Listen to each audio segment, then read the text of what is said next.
Welcome everybody, my name is Michael and today we are discussing about Decentraland. Yesterday it was a different video game, Axie Infinity. Today Decentraland has a record breaker. Axie Infinity still holds the #1 title, but this one's very close. For 2.43 million, yesterday it was 2.48 million, and all these values will constantly change. Another virtual plot of land has been sold.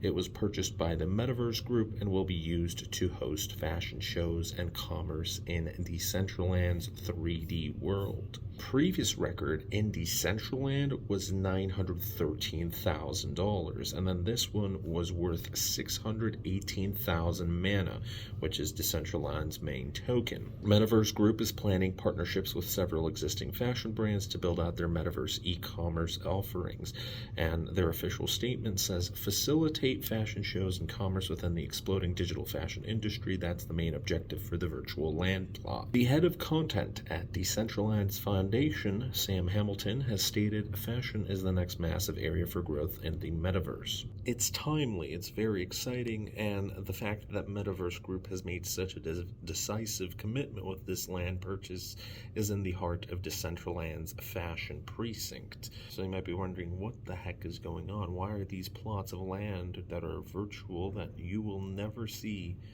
and be able to touch, why are they worth more than actual mansions, than actual islands, than an entire dealership, Rolls Royces everywhere?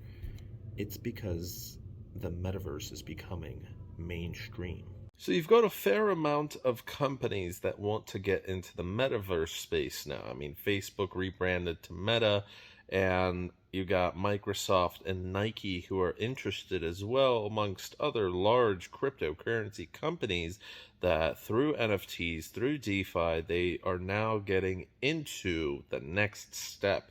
They are looking into the future and they realize, hey, this is going to be big. The only problem is you don't want this to turn into another PlayStation Home. If you remember that, it was at first it was a beta, and then it moved into a metaverse, I guess, that starting from 2005, you had over 41 million players. And I remember as a kid, I had my PlayStation 3, and I would log on, and you could do not too much, but there was supposed to be a lot. And then I was reading into it, and there's even a fantastic YouTube video if I'm able to find it. If not, it is what it is. But there's this amazing video that goes into depths of why PlayStation Home failed. And one of them was there was just too many ideas and not enough time, and the team behind it was glitchy. They didn't have the right tools. Their efforts were focused somewhere else. It was a beautiful concept, and if it worked, it would be amazing. And still, so many people logged in because you had friends and you wanted to chat with people and meet up and kind of live like this Sims virtual reality life. The only problem is it kind of turned into this capitalistic, chaotic place where you had tons of advertisements, and you actually had a lot of people spending good money on this stuff and buying homes and actually spending real dollars for something that wasn't even a game. It was just part of PlayStation. Like, it was free. You logged in. If you wanted to spend money, you could. But that was the first experiment, and we've come a long way since then. I mean, when I was a kid, I played plenty of games that I remember the community aspect. It was amazing. And yeah, I would spend a lot of money for, I never played World of Warcraft and other stuff like that, but there's tons of adventure games that I would love. And, there's some examples that technically could be considered metaverses, like Fortnite, again, something I've never played.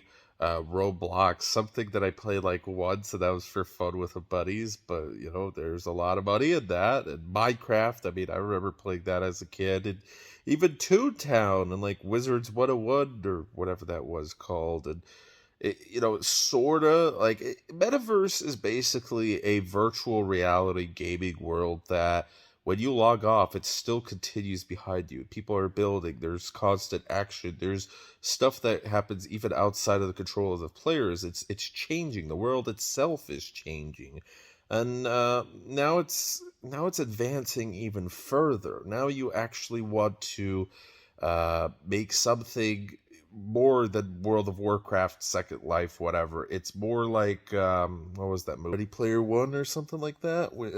Sci-fi reality films that predicted the future. This is going to happen where you're going to have video games where you're going to have millions of people who are ready. You're spending millions of people in Call of Duty and Battlefield and whatever the games are popular, GTA nowadays. You're spending millions of dollars, but instead of just buying accessories and customizations and extras that really don't mean that much, now I'm sure that over the next couple of years, you're going to have these worlds that are built out. And this is not just for 1 year, 2 years, even 5 years. There's going to be massive projects where people are going to be investing. And just like RuneScape, where you had people farming gold and actually making a ton of money, like 6 figures online in real dollars, you're going to have people who are going to be making millions of dollars through crypto blockchain projects for virtual reality games. And there's a ton of hype around this right now. So the hype is now because you want to own land. You want to, let's say, own a Rolex in real life, but you can't. So you go log on to your favorite crypto game in the future, and you're able to purchase this Rolex with whatever the points you earn in game, and you get a little NFT, and after you hold it, or after you get enough of these Rolexes, or whatever the item is at value, you could actually get something in real life worth hundreds, thousands, or even tens of thousands of dollars. And this is where it transforms more than just a game. And if Facebook suddenly gets millions, hundreds of millions of people to go into a virtual reality, I mean, think about the money. Yeah, so I've been looking into it. Looks like I got the name of the movie right. Ready Player One. So there's differing opinions, just like with robots, just like with any technological advancements. You're going to have people who are really afraid. They're like, robots are going to take over. Or in this case, with metaverses, you have some of the largest and greediest companies and most powerful companies that want to gain even more power, and they're going to obviously be making money from this. So people are going to say, oh no, this is a terrible idea. They're going to gain even more access to data that already our privacy has been broken so many times, but this is going to go the next step further, where half of your life is going to be spent in this metaverse, where obviously at the very beginning people are going to be spending that much time. But the further we go into this, the more it evolves, the more it advances. If you're going to be making money from this, if you're able to make more than in your jobs, just like people turn into esports players, but this is next level stuff, you're going to have people who their entire life revolves around this. And you have these giant companies that, through corporate greed, they're like the overlords. They're going to have so much power. But then you have the other side. Well, technology is advancing. It's going to make life a little bit more convenient. Things might be a little bit cooler. There might be some fun activities.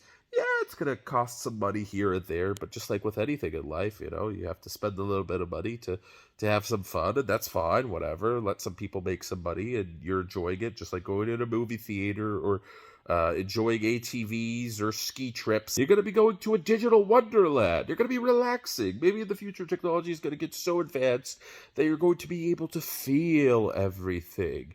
And instead of having to travel the world, you can just buy a plane ticket to Paris and go there, transport yourself in 2 seconds in the metaverse.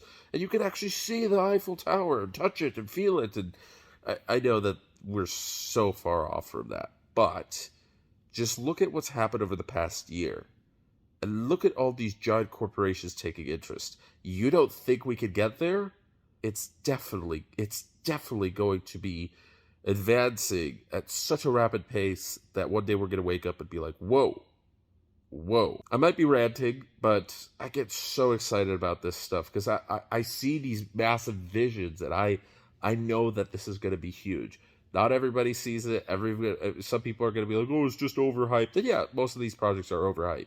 However, we've already seen our world change so drastically that I'm telling you, 10 years from now, we're going to be shocked.